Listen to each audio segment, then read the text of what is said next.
The man had only a small piece of meat on his plate, but he thought it was too much. He felt that eating this much would cause his weight to skyrocket. His coach, however, told him that this was the absolute minimum intake for him. In the end, he decided to eat only half because he needed to lose weight. After finishing his meal, he wrapped himself up in a blanket and steamed in a hot, stuffy room, trying to sweat out as much water as possible to lower his weight. If he didn't do this, he wouldn't be able to compete in the bantamweight match 3 weeks later. Unfortunately, despite all his efforts, Jack's weight was still above the limit. Recently, he had been growing taller, and in a short time, his weight increased by over 10 pounds. Normally, a fighter could just move up a weight class to fix this, but Jack was determined to compete in bantamweight. His next opponent wasn't just anyone, it was the #1 ranked fighter, Gene Longfei. If Jack won, he'd be crowned bantamweight champion, and with that title, he'd be one step closer to challenging the world champion, Jose. Ever since his friend Carl was injured by Jose, Jack had sworn to defeat him. He didn't hesitate. His first opponent was the 5th ranked fighter, Sanj. Jack knocked him out in the first round. Then, his second opponent was the 3rd ranked Filipino fighter, and Jack won without a doubt. Jack's confidence was soaring, and his reputation was growing. Now, even the #1 ranked Gene Longfei had issued a challenge. Jack had been challenging top-ranked fighters,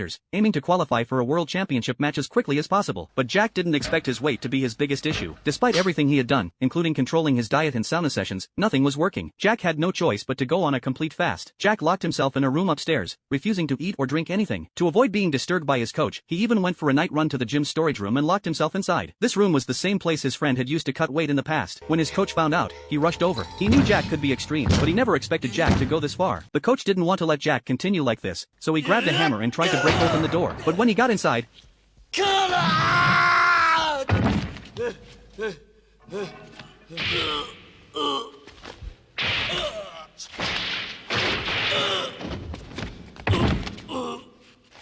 Jack fought back, angrily warning him that if the coach kept interfering, he'd kill him. Jack was determined to do whatever it took, and the coach knew Jack's personality. He told the others to leave and wanted to talk to Jack alone. Jack hadn't eaten for 6 days, and the coach didn't want anyone to see Jack in such pain. He hoped that if he stayed, Jack would finally let down his guard and open the door. But Jack didn't do that. Even in pain, he stuck it out. 2 days went by, and Jack still hadn't eaten anything. The coach began to worry about Jack's health, knowing that continuing like this could be life-threatening. The coach had no choice but to relent. He promised Jack that he would be allowed to compete in bantamweight and would no longer stop him. Now, with no more obstacles in his way, the coach begged Jack to come out. He said he would help him lose weight, offering to supervise and make sure it was done safely. Jack finally opened the door, and when the coach saw him, he was shocked. Jack's lips and tongue were swollen from dehydration, and he could hardly speak. The coach had never seen him in such a state. Jack agreed to let the coach help him, and from then on, they trained together, with running and high-temperature exercises. The coach kept a close eye on Jack's condition. Whenever Jack could barely take it anymore, the coach would moisten a cotton ball to help Jack keep his mouth moist. Being a boxer wasn't just about fighting opponents, it was about fighting your own body. When Jack stepped on the scale again, the coach smiled, saying he'd lost a kilogram today. Jack was thrilled, but the coach was still heartbroken for him. He didn't want Jack to suffer like this. One day, the coach secretly arranged for a lighter set of scales, shaving off 900 grams.